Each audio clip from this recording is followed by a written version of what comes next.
तुला राशि के दोस्तों नमस्कार। आज 11 जुलाई शुक्रवार। दोस्तों आज से सावन का महीना शुरू हो गया है। बहुत ही पवित्र महीना होता है सावन का। इस महीने शिव भगवान की ज़्यादा पूजा की जाती है, तो आपके लिए विशेष इसलिए है कि आपको भी भगवान शिव का आशीर्वाद प्राप्त है और आपको चाहिए कि इस महीने आप ज़्यादा से ज़्यादा शिव भगवान की उपासना करें और उनके मंत्रों का जाप करें। दोस्तों इस समय आप अपने अंदर बहुत ज़्यादा आत्मविश्वास महसूस करेंगे और सोचे हुए काम पर पूरे उतरेंगे। आप अपना लक्ष्य अपनी आंखों के सामने देखेंगे। इस समय आप जिस क्षेत्र में भी मन लगाकर मेहनत करेंगे उसी में ही तरक्की हासिल कर सकते हैं।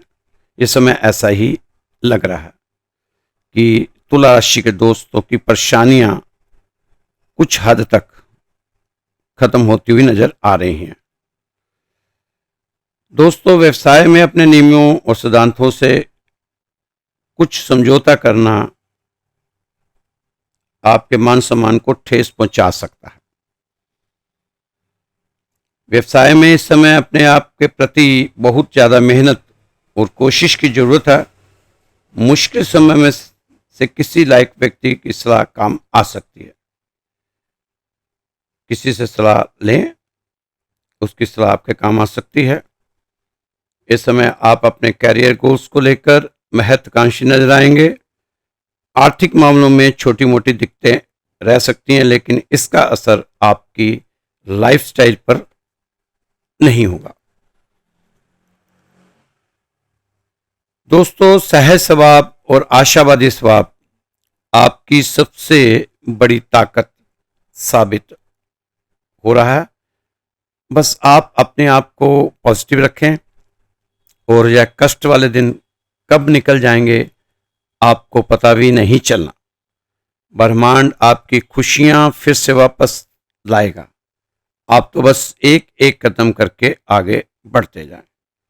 आपको नए अवसरों का मौका मिलेगा।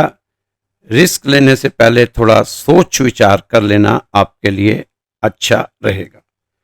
आपका उत्साह पूर्वक रवैया ही आपको आगे लेकर जाएगा। आशावादी बने रहें और अपने उज्जवल पक्ष को जरूर देखें। आपका विश्वास और आपकी उम्मीद आपकी इच्छाओं व आशाओं के लिए नए दरवाजे खोलेगी। अधिक से अधिक योजनाओं को पूरा करने का सुनहरी मौका है। आप कहीं से अगर लोन लेने की सोच रहे थे तो आपको लोन मिल सकता है। थोड़ी सी कोशिशें करनी पड़ेंगी, लोन आपको मिल जाएगा। दोस्तों आप दैनिक योजनाओं को सफल बनाने में कामयाब होंगे। स्पष्ट बोलने वाले व्यक्ति से ज़्यादा तालमेल बनाए रखें, क्योंकि स्पष्ट बोलने वाला व्यक्ति एक इंजेक्शन की तरह होता है। इसमें थोड़ी देर के लिए दर्द जरूर होता है, लेकिन फायदा जिंदगी भर रहता है।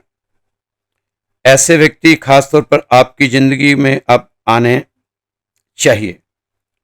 ऐसे व्यक्तियों को इग्नोर मत कीजिए, संभाल कर रखिए ऐसे व्यक्तियों को। अपने जीवन में 4 चीज़ों की बढ़ोतरी कीजिए। विनम्रता से बोलना शुरू करें, एक दूसरे का आदर करें, माफ़ी मांगा करें भगवान से और उसका शुक्रिया अदा करें। ये 4 गुण जिसके पास हैं वो व्यक्ति हर किसी के दिल पर राज कर सकता है। अपने मन की दशा को ठीक कीजिए, धैर्य रखिए, संयम से रहिए। वो भी एक समय था, ये भी एक समय है। ठहरता जहाँ कुछ भी नहीं, जहाँ जिंदगी एक भंवर है। तो दोस्तों ये जीवन ऐसे ही चलता रहेगा। बस आप मेहनत करते जाएं और आगे बढ़ते जाएं। एक छोटी सी कहानी है। एक लंगड़ा और एक अंधा, दोनों में बहुत गहरी दोस्ती हो गई। बहुत गहरे दोस्त, साथ साथ रहते थे, साथ साथ खाना पीना सब, जंगल में घूमना। जंगल में ही एक झोंपड़ी बना ली थी, तो उन्होंने मिलजुल कर जीवन जी रहे थे। अच्छा जीवन जी रहे थे, खुशहाली से जी रहे थे। अंधा लंगड़े को कमर के पीछे उठा देता और लंगड़ा अपनी आंखों का फायदा अंधे को देता। दोनों बहुत आनंद में रहते थे। एक दिन जंगल में आग लग गई। अंधे ने लंगड़े को उठाया पीठ पर और भागता गया, भागता गया, भागता गया। लंगड़ा उसे रास्ता दिखाता चला गया। दोनों बच गए, आग में जलने से बच गए। बाहर आए, शांति से बैठे। अब लगे डींगे मारने। लंगड़ा कहता, मैंने बचाया तुझे, मेरे कारण से बच गया। अगर मैं रास्ता नहीं दिखाता तो हम जंगल से बाहर नहीं आ पाते। अब अंधा कहता कि मैं तुझे लेकर इतनी तेज भागा, मैंने रास्ते पर बिना रुके भागता रहा, भागता रहा, जान तो मेरे कारण ही बची है। बस दोनों का अहम टकरा गया और झगड़ा हो गया। बात सर पर फोड़ने फाड़ने तक पहुंच गई। अब दोनों जब थक गए लड़ते लड़ते, तो अलग अलग पेड़ के नीचे मुंह मोड़कर बैठ गए। जब दोस्तों मैं बीच में आ जाती है ना, तो सारे प्रेम प्यार दोस्ती रिश्तेदारी धरी की धरी रह जाती, सब खत्म हो जाता। कहानी थोड़ी पुरानी है। उन दिनों इंसान के लिए ईश्वर नीचे आ जाता। अगर देखता था कोई इंसान दुखी है तो ईश्वर नीचे आ जाया करता था। चीजों पर उस समय नीचे की चीजों पर ध्यान ज्यादा ही देता था, धरती पर ईश्वर।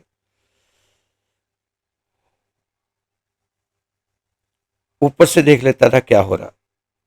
तो ईश्वर ने देखा कि ये तो दोनों अच्छे दोस्त थे, पर अब तो एक दूसरे से मुंह बनाकर बैठे हुए हैं।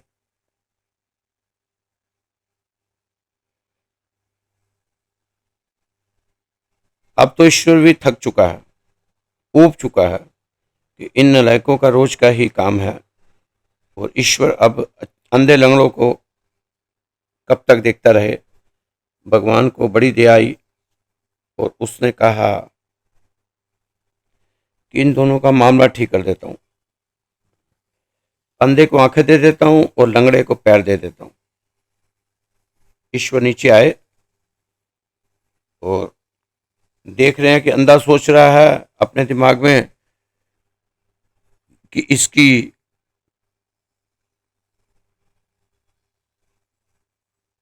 दोनों आंखें चली जाएं, इसको तब पता चलेगा। और लंगड़ा सोच रहा है इसकी दोनों टांगे टूट जाए तो इसको पता चलेगा। एक दूसरे के लिए नेगेटिव विचार बना रखें। तो ईश्वर तो आया था इनके पास, ये वरदान लेके आता हूं, ये मांगेंगे। अंधा कहेगा मेरी आंखें दे दो, लंगड़ा कहेगा तो मेरे पैर दे दो। लेकिन ये तो एक दूसरे के पैर और टांगे तोड़ने में और आंखें अंधा करने में सोच बनाई हुई है। लंगड़ा सोच रहा है, विचार कर रहा है कि इसकी टांगे टूट जाए फिर पता चलेगा। और अंधा सोच रहा है कि इसकी आंखें चली जाए तब पता चलेगा। तब तक ईश्वर नीचे आ गए और दोनों ही सोच रहे थे कि दूसरे के लिए नेगेटिव, कि इसकी आंखों की अकड़ है, और अंधा सोच रहा था इसकी टांगों की अकड़ है, खत्म हो जाए। ईश्वर ने सोचा कि मैं अंधे से पूछूंगा कि वरदान मांग ले, तो वह वरदान मांगेगा कि मेरी आंखें ठीक हो जाए। जब ईश्वर ने अंधे से कहा मांगो, एक वरदान मांग लो जल्दी मांगो। अंधे ने कहा प्रभु दे ही रहे हो, तो इतना दिल दिखा ही रहे हो, तो एक काम करो, लंगड़े की आंखें फोड़ दो। और यही लंगड़े ने भी किया कि अंधे की टांगे तोड़ दो। ईश्वर तो बहुत चौंका।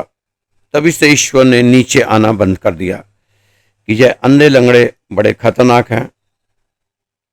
लंगड़े से पूछा, सोचता था कि वह बुद्धिमानी दिखाएगा कि अपने पैर ठीक करवा लेगा, लेकिन करता क्या है कि आ ही गए हो तो आप इतना कर दो कि अंधे की टांगे तोड़ दो।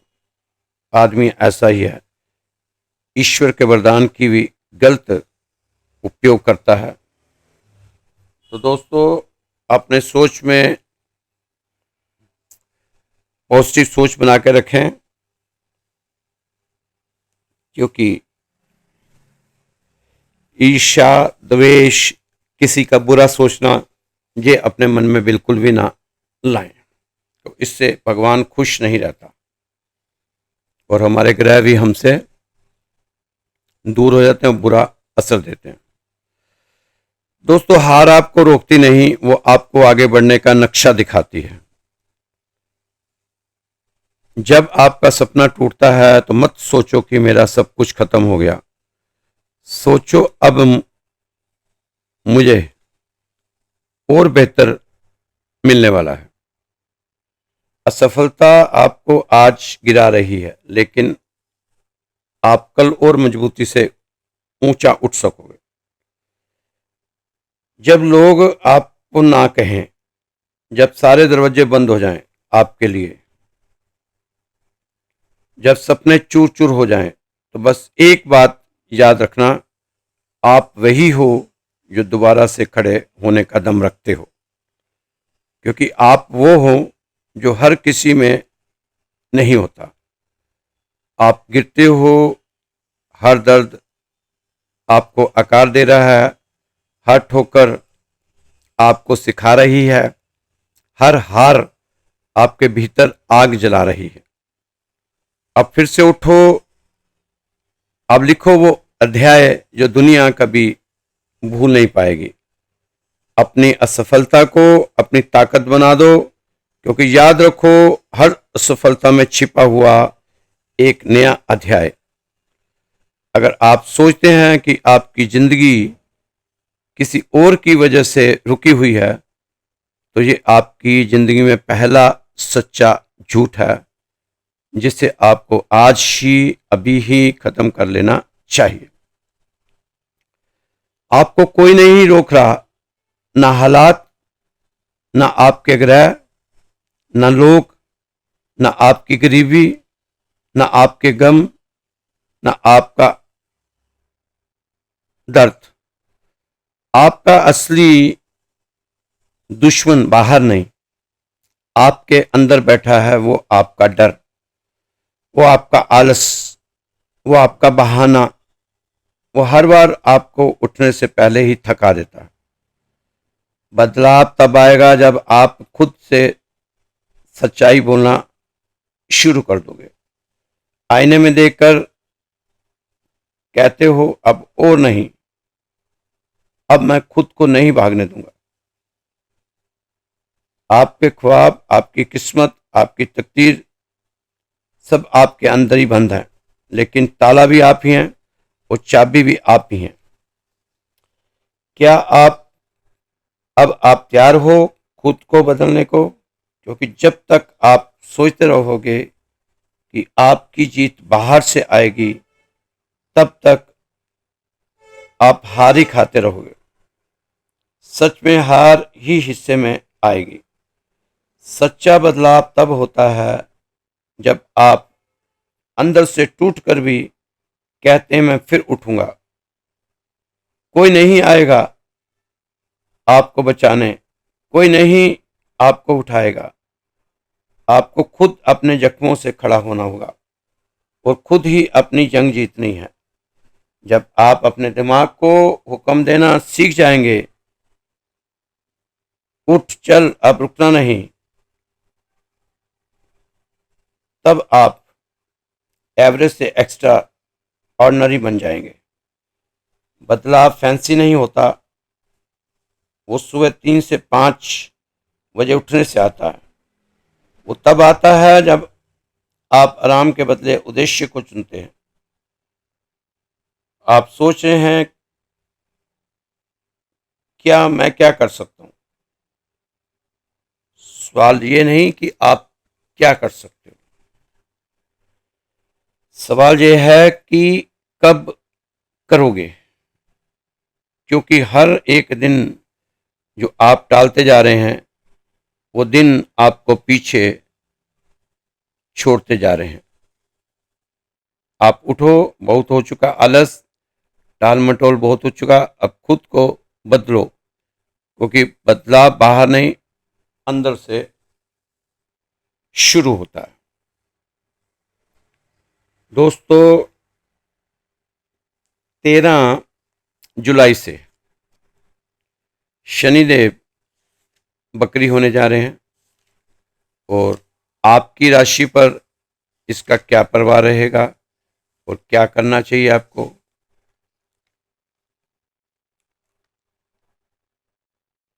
दोस्तों, शनिदेव है दंडाधिकारी, न्यायप्रिय और व्यवस्था और अनुशासन के ग्रह। वो इस महीने 13 जुलाई रविवार 2025 में अपनी गति को बदलने वाले हैं, अपनी गति में बदल लाने वाले हैं, जिसका असर हर एक राशि पर अलग अलग रहने वाला है।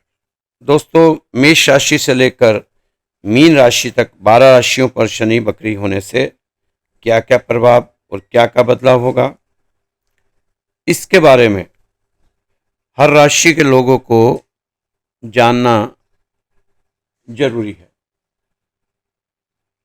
क्योंकि फिर उसी हिसाब से आप अपनी प्राथमिकता पर फोकस करेंगे। कुछ उपाय जो आप कर सकते हैं, कुछ रहन सहन के तरीके जो आप बदल सकते हैं और शनि के अच्छे प्रभाव को और अच्छा कर सकते हैं। वो खराब शनि को अपने हक में लाने के लिए भी उपाय कर सकते हैं, ताकि खराब फल शनि आपको ना दे पाए। दोस्तों, आप महसूस कर रहे होंगे कि जब से 2025 शुरू हुआ कुछ ना कुछ बदलाव देखने को मिल रहे हैं। हो जाए आहिस्ता आहिस्ता समय और बदलाव की तरफ जा रहा है। लगता है कि आने वाला समय अब बदलाव का ही समय रह गया। इस समय पूरे संसार में आर्थिक मंदी का युग शुरू हो चुका है। यह आगे जाकर कहां रुकेगा यह तो भगवान ही जानता। चारों ओर बर्बादी ही बर्बादी नजर आ रही है। बड़े बड़े देश आपस में लड़ रहे हैं, छोटे नहीं बड़े बड़े देश भी इसमें अपनी प्रमुख भूमिका निभा रहे हैं। हो सकता है कि यह सब बृहस्पति के अतिचारी होने से हो रहा हो, क्योंकि अब बृहस्पति इस समय मिथुन राशि में गोचर कर रहे हैं, अतिचारी हैं और यह 2033 तक अतिचारी रहेंगे। और अब न्याय के देवता न्यायाधीश दंडाधिकारी शनिदेव बकरी हो रहे हैं। 13 जुलाई से लेकर 28 नवंबर तक बकरी रहेंगे। अब बकरी शनि का प्रभाव तो झेलना ही पड़ेगा, चाहे अच्छा हो चाहे बुरा हो, लेकिन शनि को मनाने से शनिदेव जल्दी मान जाते हैं, क्योंकि इनके पास सारी शक्तियां शिव जी से मिली हुई हैं। जिस भोलेनाथ जिन्हें इनको शक्तियां दी हैं वो भी जल्दी मान जाते हैं, इसलिए शिव भक्त शनि भी जल्दी ही मान जाते हैं। हमें तो इस समय अपने आप को सदमार्ग पर चलाना होगा और हमारी पत्री में जो ग्रह है हमें अच्छा प्रभाव नहीं दिखा पा रहे, उनका उपाय करके अपने जीवन को सुगम बनाने की कोशिश करनी है। दोस्तों, शनि तो हर साल ही बकरी और मार्गी होते हैं, लेकिन इस साल क्या विशेष है। जो परिस्थितियां 2025 की अभी तक रही हैं वो आपके सामने है। आप महसूस भी कर रहे हैं कि यह समय कैसे कैसे हादसे संसार में ला रहा है। बहुत से हादसे इन 6 महीने में ऐसे हो चुके हैं जो किसी ने सोचे भी नहीं थे। दोस्तों, किसी भी ग्रह की 5 गतियां होती हैं, मार्गी, बकरी, अनाचारी, अतिचारी और अस्तंभी। इस समय बृहस्पति अतिचारी होकर मिथुन राशि में चल रहे हैं। एक बकरी ग्रह में यह पांचों गतियां एक साथ एक्टिव हो जाती हैं, इसलिए यह ग्रह जो करने आया वह करके ही जाता है और ठोस परिणाम देता है, परिवर्तन करता है। तो जब परिवर्तन का समय शुरू हो चुका है, उस समय शनि का ऐसा बकरी होना, परिवर्तन बड़े स्तर पर दिख रहा है। बकरी ग्रह होता क्या है? देखिए, ग्रह बकरी है, यानी वह सूरज से सबसे अधिक दूर हो गया इस समय और पृथ्वी के सबसे नजदीक आ चुका है, इसलिए वो बकरी हो जाता है। और धरती पर जो भी लोग वह भी उससे प्रभावित होंगे। बकरी ग्रह को चेष्टा बलि कहा गया है, यानी बकरी ग्रह चेष्टा बल युक्त होकर कभी राज्य, कभी धन, कभी यश और कभी विचित्र परिणाम देता है। पराशर ऋषि तो जहां तक कहते हैं कि बकरी ग्रह उच्च ग्रह के समान फल देता है और अगर कोई ग्रह बकरी होकर नीच हो तो उसका नीच भंग भी कर देता है। तो आपने समझा कि बकरी ग्रह कितना शक्तिशाली होता है। अब कई लोग कहेंगे कि शनि तो हर साल ही बकरी मार्गी होते हैं, तो इस बार क्या खास बात है? दोस्तों, ग्रह की परिस्थितियां एक दूसरे के मुकाबले हमेशा बदलती रहती हैं और इस बदलाव के कारण एक ही राशि में जब ग्रह जाते हैं या एक ही तरह की गति करते हैं, तब भी उनके परिणाम बदल जाते हैं, क्योंकि बाकी ग्रहों से उनका संबंध बदल जाता है। आप इस समय इस मंत्र का पाठ कर सकते हैं, ओम नमः शिवाय, ओम नमः शिवाय, ओम नमः शिवाय। और दूसरा है ओम अज्यक परधाय नमः। इससे शनि बकरी में आपको राहत मिलेगी। इस समय आप अपने गुरु के आश्रम पर जा सकते हैं। अगर गुरु धारण नहीं किया तो किसी तीर्थ स्थान पर जा सकते हैं, या फिर रुद्राक्ष धारण कीजिए, शिव की आराधना कीजिए, ये आपको फायदे में रहेगा। तो दोस्तों, शनि का आपकी राशि पर प्रभाव अच्छा है, कोई ज़्यादा फेरबदल नहीं होने वाला। अगर आप शनि के उपाय करते रहेंगे, शनि की उपासना करेंगे, काले चने बनाकर सरसों के तेल में बांटेंगे, गरीबों को शनिवार को खाना खिला देंगे, किसी गरीब को जूते चप्पल ले देंगे और अपने घर से जितने पुराने जूते चप्पल टूटे पड़े हैं उनको बाहर कर देंगे, तो शनि आपको राहत ही देगा, आफत नहीं देखा, राहत ही देगा। तो शनि से राहत पाते हुए आगे बढ़ते जाएं, क्योंकि ये बड़ा पवित्र महीना है। इस पवित्र महीने में आपने अपने आप को सात्विक रखने की कोशिश करनी है। दोस्तों, जो लोग अपनी जन्म पत्रिका दिखाना चाहते हैं वो हमारे मंदिर का जो व्हाट्सएप नंबर है उस पर भेज सकते हैं। सिर्फ पत्री की 3 पेज और डेट ऑफ बर्थ से कुछ नहीं होगा। डेट ऑफ बर्थ भेजेंगे तो उससे मैं निकाल नहीं पाऊंगा, क्योंकि मेरे पास समय नहीं होता। आप कुंडली बना के निकाल देंगे तो बीच बीच में जैसे समय हो तो मैं आपको आंकलन करके बता सकता हूँ। और जिन लोगों ने अरदास लगवानी हो हमारे मंदिर में, वो लोग भी अपना नाम, अपना गोत्र और कहाँ से वो बात कर रहे हैं वो भेज सकते हैं। मेरा नंबर नोट कर दीजिए, 931 533 6907। इस नंबर पर आप, ये व्हाट्सएप नंबर है मेरा, यहाँ आप मैसेज भी छोड़ सकते हैं, 9315336907। तो दोस्तों, खुश रहो, मस्त रहो, व्यस्त रहो, स्वस्थ रहो, तंदुरुस्त रहो। कल फिर मिलेंगे आपकी सुंदर राशि के साथ। जय श्री कृष्णा, जय श्री राधे।